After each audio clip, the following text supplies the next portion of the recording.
তোমার চাইতেও বড় শক্তিধর এই পৃথিবী থেকে হারায় গেছে।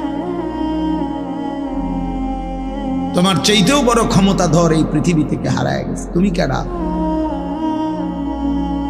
এ দেখতে দেখতে নাই, দেখতে দেখতে যৌবন ফুরায় যাবে, দেখতে দেখতে এই শক্তি সামর্থ্য ফুরিয়ে যাবে, ফুরায় যাবে।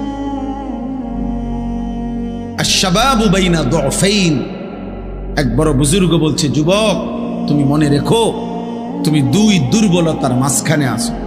তোমার শিশুকাল দুর্বল, তোমার বৃদ্ধকাল দুর্বল, দুই দুর্বলতার মাঝখানে অল্প কিছু সময় তুমি শক্তি নিয়ে আসো।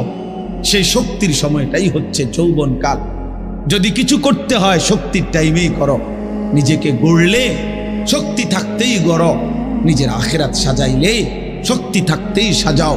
হয় তুমি পিছনের দিকে শিশুকালে আর যাইতে পারবা না, আর বৃদ্ধকালে পৌঁছে গেলে দুর্বল হয়ে যাবে, তখনও আর পারবে না, অথবা কবরে চলে যাবে।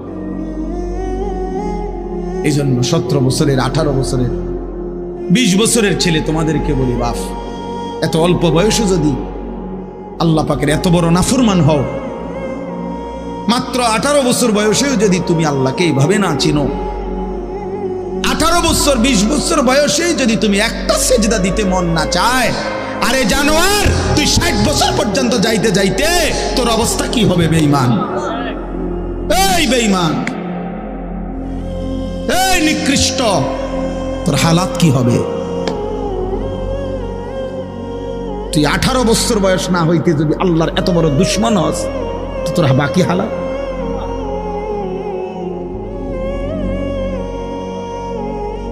বিশ বছর না আইতেই যদি তুই এত নারী দেখে ফেলো, এত উলঙ্গ ছবি দেখো, জানোয়ার বাকি জীবন তাহলে কি দেখবা?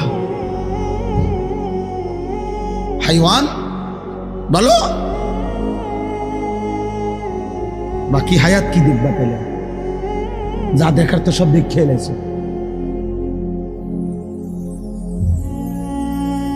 এরপরে কি করবা? এত কম বয়সে এত নারী,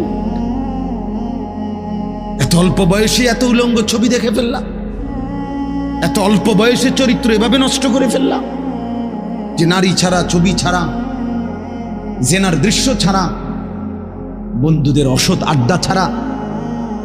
ওই দেখেন ওই অপদার্থের দিকে দেখেন, ওই দেখেন ওই অপদার্থ কি করে।